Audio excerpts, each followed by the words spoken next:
On July 11, 1783, the ship Nicobar was lost to the sea, taking all but 11 people on board with her. When the ship was discovered in 1987 off the coast of Coin Point in South Africa, divers found 3,000 examples of Swedish plate money, or riksdaler plates. It took 4 months to salvage the shipwreck in what was the biggest find of copper plate money in history.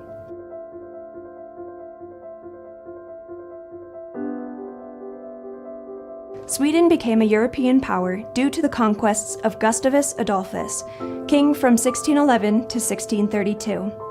The new empire required gold and silver coinage to maintain power through its armies, but Sweden had no significant sources of either metal. It was, however, rich in copper, an important strategic metal used in warfare. The mine in Falun produced 2/3 of the copper used in Europe, most of which was sold in exchange for silver. King Gustavus produced small copper coins for his people beginning in 1624. It was hoped that the decreased supply of copper available for export would force the price of copper to rise. Unfortunately, the value of these coins was too small for larger transactions.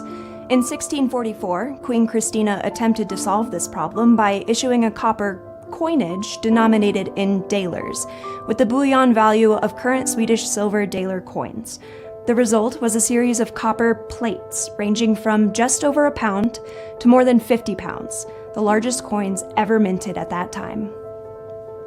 Denominations ranged from a half dalar, about 3.5 inches square, to 10 dalars, 13 by 27 inches.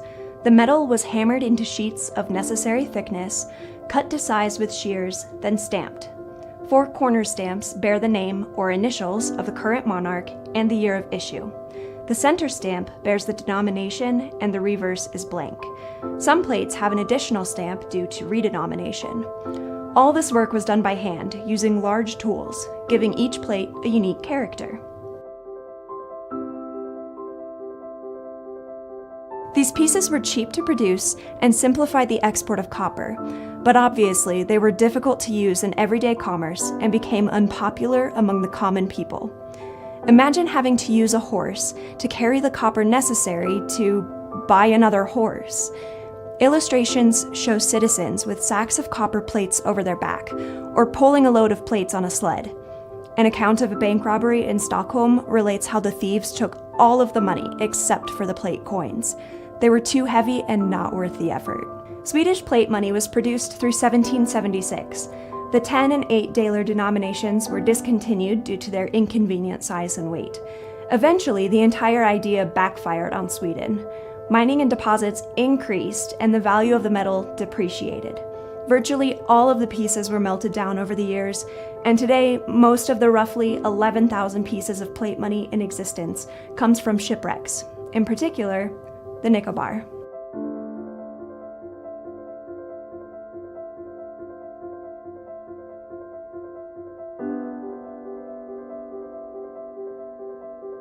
Interestingly, the production of plate money was a catalyst for the creation of the first banknotes in Europe, and a major development for Sweden's modern banking system.